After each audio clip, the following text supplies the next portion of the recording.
Eric here from Team Eccentrics, bringing you guys an updated list for my Mermail Atlanteans come December 2016. This is Post-Invasion Vengeance, so you guys will be seeing my Totally Awesome build. But on a side note, guys, I wanted to say I apologize for the lack of content as well as the lack of quality in terms of our content as of late.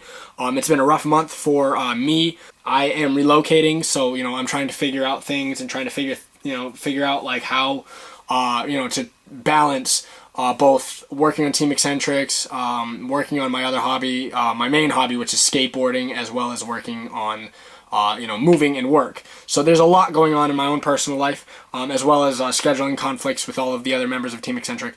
But our channel does work very, very hard to bring you guys the best content we can.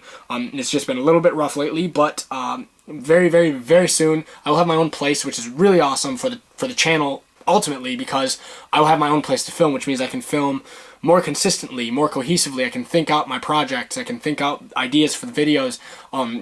Team members can come over more often so that we can work things out and work out videos and come up with ideas. It's just going to be that much better for the channel. Ultimately, for the next month or two, I'm going to try and stray away from deck profiles after I get the last few that I have planned out, just so that we can get different content up, such as discussion videos and things of that nature.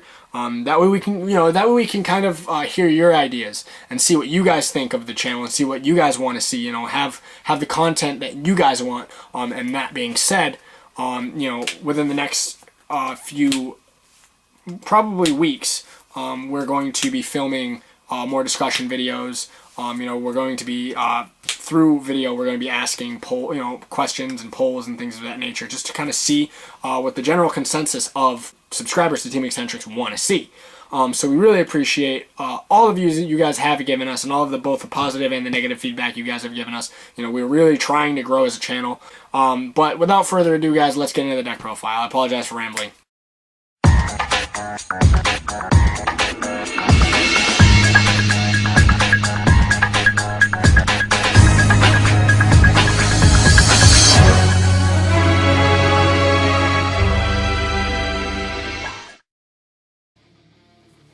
So like I said, guys, I'm bringing you guys my Toadally Mermail deck profile. What's good about Toadally Awesome is the fact that it is a great negation card turn 1, as well as the ability to recycle cards that you would send in order to establish your turn 1 boards, given that you lose the die roll. It's just a great negation card altogether, as well as being a 22 beater that you can summon off of a rank 4. It's just really, really strong. It just allows you to set up more cohesive and more well thought out and consistent boards of negation. But without further ado, guys, let's get into the profile. For the big Mermail guys, I'm playing one Abyss lead. I know a lot of people have essentially cut lead from their profile, from their lists, but I like lead still because I am still playing the 3-card hand loop. I feel like it's still one of the most advantageous turn 1 plays you can make. So in my opinion, Abyss lead is still really good at 1. After that, I'm playing the triple Abyss Megalo. After that, I'm playing triple Abyss. If you draw this and a Dragoons, you instantly have a +1. It's just really, really strong, really, really easy to summon, and it searches out another level 4 lower Mermail, which I will show you now. I'm playing double gunned and 1 pike. This is essentially my Mermail lineup, but that is it for that. Now we're going to get into the Atlanteans. So we are playing triple Prince. As always, deck does not work without Prince as well as it could, so Prince is mandatory 3 of. After that, we're playing double Dragoons. Dragoons is really good. Just instant searches, and it's endless searches for the turn depending upon what you draw, so it's just really strong.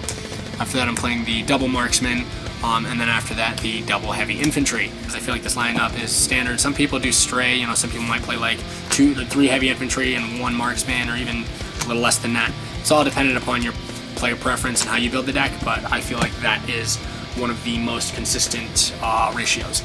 After that, we're getting into the non-Mermail Atlanteans. We're playing triple Gamma Seal just to crack those fields. Not only that, it is a water, so it's not as if you can't ditch it if need be using Mermail cards, so it's just really good. After that, we're playing double Aqua Spirit. I like Aqua Spirit only because it manipulates your graveyard for Moonglaze plays, as well as the fact that it makes really, really good rank 4 plays for this deck. And on top of that, its other effect is not as relevant, but it can be in particular games. So I really do like Aqua Spirit at 2. After that, I'm playing 2 Maxi for the hand trap. And then after that, I'm playing Moonglaze and Deep Sea Diva. Now we're getting into the spell lineup. We're playing triple Instant Fusion. Instant Fusion is awesome at 3 in this deck now that Totally Awesome is out, especially because you can recycle back your Nordens, which gives you another play for Instant Fusion, as well as I do play a second target for the Instant Fusion in the form of Thousand Eyes Restrict. The deck does get a few dead hands, so you're going to want to play 2 Moray of Greed. I'm playing double Twin Twisters, just because back row is the bane of this deck's existence, so Twin Twisters just allows you to mitigate that problem. After that, for the other spells, the 1-ups, I'm playing 1 Abyss Scale the Mizuchi, I'm playing 1 1-for-1, I'm playing 1 Upstart Goblin, I'm playing 1 Soul Charge, and I'm playing 1 Raigeki. So that is it for the main deck. To start off the extra deck, we're playing double Totally Awesome. What's good about this card is you can set this up turn 1, and not only can you establish just board presence and advantage over your opponent turn 1, but you can also recycle back your cards when this hits grave, which is crazy in my opinion. So we're playing 2 Totally Awesome and 1 Bahamut Shark. That is my Totally Awesome package. I feel like this is a pretty decent ratio, so that's that. For the other Xyz monsters, we're playing 1 Mermail Abyss Gaios, we're playing 1 Draco Sack and 1 Flare Metal. This is the rank 7 engine that I play. I know a lot of people have considered, or have told me to consider cutting the Draco Sack for like a Big Eye or something, and I was playing Big Eye before, as I'm sure you guys are well aware. I just feel like, the hand loop is still very, very advantageous turn 1 play, and this card just allows you to get that 5th water. Also, you can make Trishul off the tokens, as well as the tokens and the Draco Sack itself are removal. Inherently speaking, Big Eye is a better card. And then obviously I'm playing the Flare Metal to burn your opponent out when you do near fatal damage. So that is it for the rank 7s. Now we're getting into the rank 4s.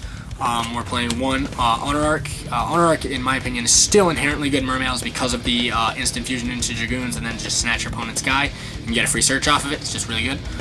Playing 1 Daigusto Emerald, specifically to recycle, your Nordens, your Totally Awesomes, or whatever. If you ever run out of that package, you can always just get it all back and just keep playing. And then, last but not least, for the Xyz monsters, 1 Abyss Dweller, because it is Mermails, and Abyss Dweller is still really good in Mermails. So that is it for my Xyz lineup, and now we're getting into the Synchros. Trish, Coral Dragon, Herald of Arclight, and Tatsunoko. I cut Leo and Odd Eyes Meteor Burst Dragon. As good as those cards are, they came up very, very inconsistently, and it just, they just weren't most important to continuing on with the deck's, whole strategy. So that is it for the Synchros, and now for the last 2 cards in my extra deck, we have Norden and Thousand Eyes Restrict. The ability to just get rid of any problem cards that your opponent has is always good. As well as Norden, as you know, Norden is just busted in this deck. So that is it for my Mermail deck list, guys. I really appreciate any views you guys can give me, and as I said before, I do apologize for the lack of both content and quality in terms of our content as of late. It's just been a rough month with relocating and everything, but you guys will see more consistent content coming to you very, very soon now that I will have my own, essentially, little headquarters to film for you guys. Rate and subscribe, leave your comments and ideas in the comment section below, and don't hesitate to give us respectful suggestions on content you want to see. Eric on behalf of the team saying take care, and Team Eccentric out.